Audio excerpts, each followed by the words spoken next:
Go support our shows. We haven't had one like this in a very long time. Nothing has made me feel like this since Intersection Season 1, guys. Okay? I've been waiting for this fire in my soul. Nothing has made me feel like this since watching A Good Report.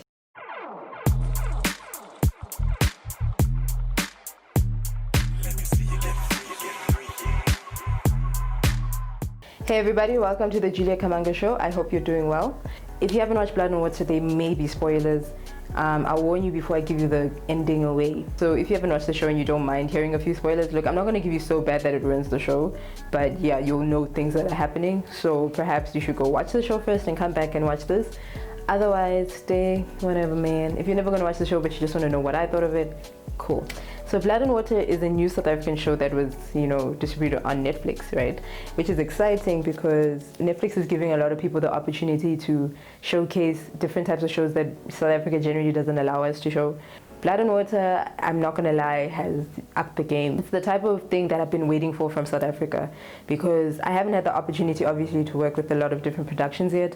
So it's something that I wish I could have been part of because it's so exciting. Yeah, of course it's gonna have its issues, which I'll talk about, but it's also like something we needed. We really needed a show like this to kind of inspire us to do better, and I'm happy that Netflix is giving South Africa the opportunity to do so, so please hire me, thank you. Secondly, I'd like to put a disclaimer. So with Queen Sono, right, as much as I did, I think, critique it as much as I could have, I don't think I was as honest as I would have liked to be because I can't compare a lot of shows to South Africa's newest shows because I don't like a lot of South Africa shows. They kind of are the same thing in different, costumes. When Queen Sono came around, I didn't know what to compare it to. I didn't want to compare it to international stuff. Now that I look at Blood and Water and I see what South Africa can do, I am thinking very differently about Queen Sono. And it's not like it's bad. I think I'm thinking differently in the sense I should have critiqued it slightly harder. But it's fine. Season 2, I'm giving you a second chance, so just get your shit together, Okay, let's talk about characters first. Blood and Water has the main character, Puleng. She's 16 years old. She lives in the shadow of her sister, who was kidnapped 17 years before. The show starts off when it's her sister's 17th birthday, and they're still looking for this kid. So she kind of doesn't exist unless it's next to Pume, who is the child who got kidnapped. Do you know how much this day means to us as a family? I mean, how much it means to Baba? See, and I pay long just to keep Baba happy.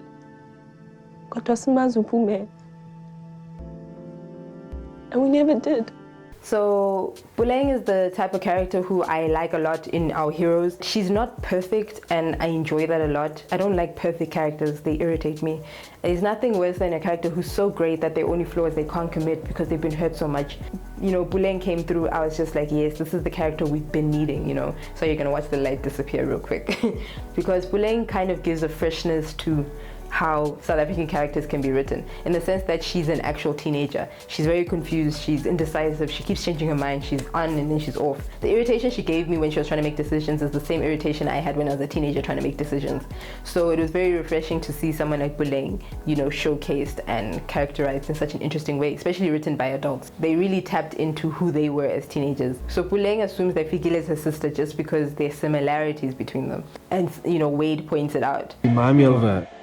So Fikile is the type of girl who has no identity really. And it's not to say she wasn't written well, no. She's written in a way that she doesn't really know who she is. She doesn't really know how to navigate her life because she's constantly living to please people. And when you live to please people, you kind of don't really learn how to enjoy your own self. Puleng actually pointed out when Fikile is saying a speech, she's like, if you add more of your personal factors into it, then you'll actually have a great speech. Which is true because she's the type of person who doesn't know who she is. She's just there to make sure everyone's happy with who she is, and she doesn't even make her damn self happy. Then you've got someone like Wade, who I love. Everyone loves Wade. A lot of guys think they're Wade. You're not Wade. You see, because Wade is the type of person who's an actual sweetheart. He really wants to help people, but he's also level-minded about it. As much as he's a teenager, I think he's one of the most mature people, along with KB, in the series. And I say mature in the sense that as much as he gets excited about things and thinks he's invincible and does, reckless things, I think he's mature because he's able to understand his feelings and make decisions for himself, if that makes sense. Because he had a crush on Puleng, and when him and Puleng met, I also felt their chemistry, but it kind of, disappeared along the way because Puleng was so focused on figuring out if Fikile is her sister. How am I supposed to trust you? I don't even know you. And she eventually, fell for KB, who I'll speak about later. Now Wade noticed this, was like, look, I liked you, what's going on. She was like, I'm not feeling it, not in words, but with looks. And he's like, it's fine. After this, I'm done. He's a good guy who is like, okay, I know that I deserve better, so I'm going to go look for that. And this is over. I can't be friends with you. And he made that decision. A lot of good guys think that's what they are. But no. Wade, good guy. Wena, desperate. Wade wanted Puleng and said, I want you. She said, no, he moved on. Wena, you be like, Puleng, Puleng, Puleng. I'm a great person. Puleng, please, I'm a great person. Puleng, give me a chance. You're always with assholes. I'm a great person. Look at me, Puleng. I'm amazing. That is how you sound. Then there's someone like KB. KB surprised me because I expected him to be the typical asshole, which is what I think they wanted us to do, because he was part of the cool people crew, you know, those kids that everyone kind of likes, but everyone also hates, and who go to clubs all the time or whatever. But KB is one of those people who's kind of on his own. He kind of does his own thing. So KB is just one of, I think, a very good choice for Puleng. For the first time, a character picks someone where I'm like, I actually like him. And it's not like, but why not Wade? Because that's what I think the writers wanted us to feel, that she should go with Wade because KB's gonna fuck up. But he never did. He never flirted once when she fucked up. He never flirted once when there were rumors about her. He never flirted once when he thought she could have betrayed Fikile, because she said she didn't and he believed her. How much more can we like this guy? Yes, he kissed Fikile. We know. Bad. But he was gonna tell Puleng and she didn't want to hear it. I enjoy him a lot. I also feel like I can say a lot about him. I hope they delve more into him later on in season 2, which I'm so excited for. I know there's going to be a season 2. What? Of course. Whew, Wendy. Guys, Wendy stresses me.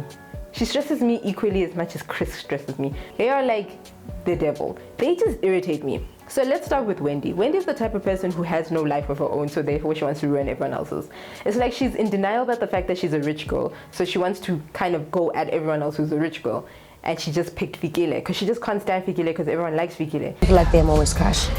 Fikile has technically done nothing wrong to Wendy, well, that we know of yet, but Wendy can't get over it. She's fixated. Fixation, man. She's literally just obsessed with Fikile to a point where she wants to ruin Fikile's reputation. And you're just like, but why? That is weird. And when you find out that she has a rich mom who also pays lots of money at the school and stuff like that, you're just like, why are you fighting who you are, my babes? And I do hate that Puleng kind of sometimes fed Wendy information that I'm like, but why? Just ruining people's lives. Because Puleng also acts out of childish anger. And then it's like, but girl, do better.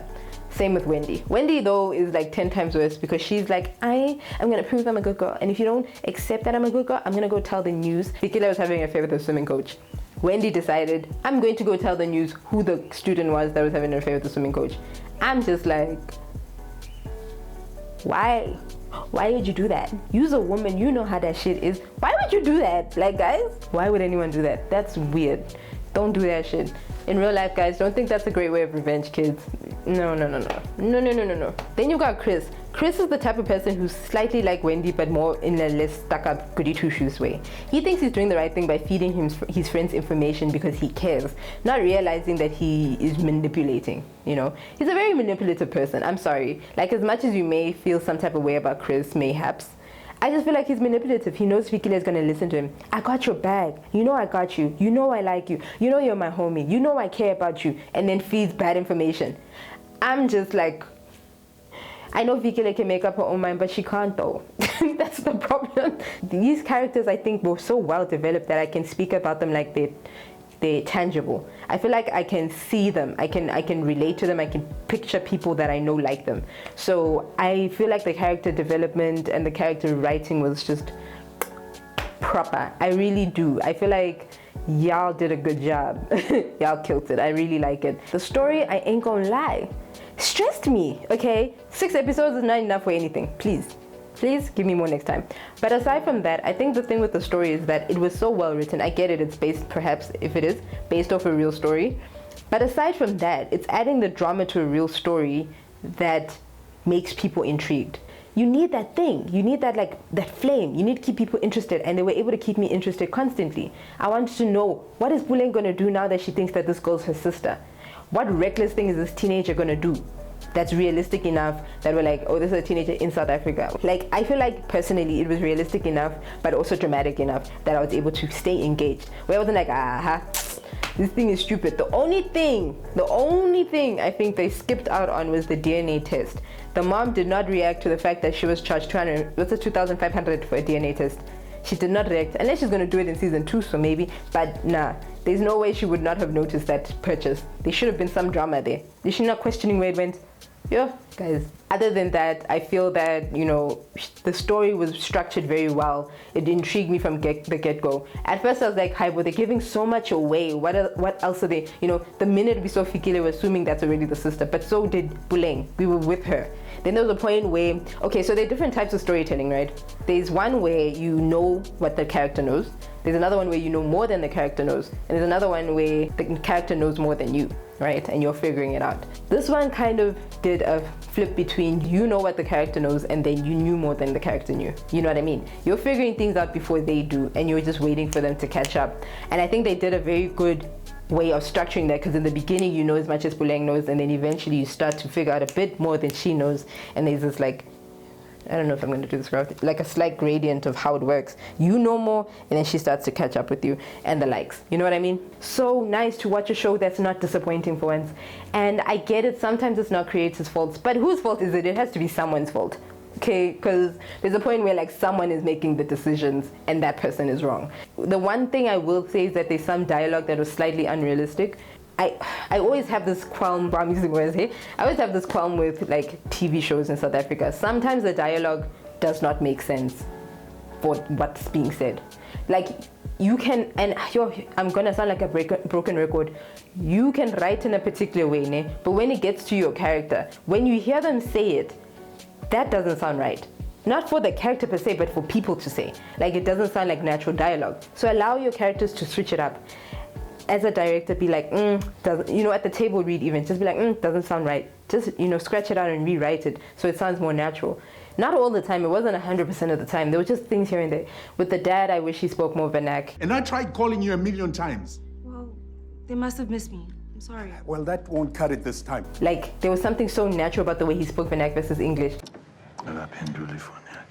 And that's not to say you can't speak English or anything like that. If you were to translate into vernac, because people were able to translate in a way that sounds natural, it would have sounded natural. The little brother saying ubaba. Hey! Do you know when Ubaba is coming? He didn't say it naturally enough that it makes sense. Yes, it could be an acting thing, but why not just call him dad? Let the kid call him dad and then the older sister call him ubaba, because they have a big age difference and she speaks more vernac than he does. It happens in households, it's not weird. Just small things like that, I feel like throw you off slightly because you're like, that doesn't sound natural, and then you have to get back into the, you know, the flow of things. But that's always going to be my one thing with South African shows, just natural conversation. Technically speaking, I think the show it was shot very well. A lot of the camera movements were necessary. It was a steady cam when it needed to be a steady cam, and it was a handheld when it needed to be. I think there's 1 or 2 scenes where the editing annoyed me, especially when the coach and his wife had a confrontation when he was leaving the house. There were too many cuts there. Yo, I got dizzy, guys. I was just like, why are you doing this? Why are you cutting so much? Why? There's no reason. It should have just been either the camera's moving around them, if that's what you wanted, that emotion of goes from one side to the next side, to the next side, to the next side. I don't know. Or it should have just been, I don't know, but it was just too many cuts. I don't know, man. I never know if it annoys people who aren't into film as much, well, who aren't into filmmaking as much as I am. But it annoyed me. I'm sorry. Like that thing stuck with my mind. There was another scene, but I can't really remember. Look, relatively the show is great. These are just my it's about 2 critiques that I have for the show. But otherwise, I think the camera work was done well enough that everything made sense for why they were doing it. Like each shot made sense, every movement made sense. I really fucking like the fact that the first shot you flip this way, and the last shot of the entire series you flip again. Beautiful, love the connection. You know, when you plan out camera movements, guys, when you create a story, her life was gonna get flipped upside, was gonna get flipped, and the other Fikile's life at the end got flipped. Beautiful. The ending of the show, the last episode of the show, I did not know where it was gonna go, because Buleng and Fikile had gone in this weird, like, you know, situation where they were friends, then they weren't, then they were friends, then they weren't, and Fikile distrusts Buleng. I get it. To a point where Fikile was fed up, and I think this is the first time she actually has stood up for herself properly. She was fed up that she went to Buleng and she's like, tell me the truth. Buleng told her the truth. She's like, I think you're my sister. And I was fucking surprised because I was like, usually that takes 7 seasons, but you just came through and told her the truth immediately. So it's really a beautiful cliffhanger because it closes up what we started. In the beginning, it's like who is this girl Fikile? I think she's my sister. And then Fikile is like, who's this girl Puleng? And it ends off with like, this is the reason you two are together and why so much has happened, because she thinks you're her sister and now you know. Close that off. Now the next thing is, what is she going to do with that information in season 2? So I feel like this closed it off properly, again with that camera movement.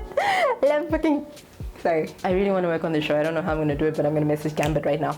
I'm going to be like, listen, I want to shoot on your show. You're amazing. I feel like it was such a beautiful experience. Oh, at least the dogs only came at the end. It was such a beautiful experience, and I definitely recommend Blood and Water. Everyone should watch this show. It's so good. I really think it's a great show. I genuinely would give it 10 out of 10, even with those issues that I had. 9.5, fine. Let me be real. I'll give it 9.5. But that's fucking great. Anyway guys, I hope you go watch Blood and Water and go watch my previous one where I critique my own work. Hope you have a beautiful time. Stay safe. Black lives matter. Please don't come with me. All lives matter in this shit. I don't care. In the description, there are going to be links to petitions. Make sure you sign them. Make sure you care about everybody. Make sure you love everybody. And make sure you're not problematic. You know, that's simple. Okay, bye.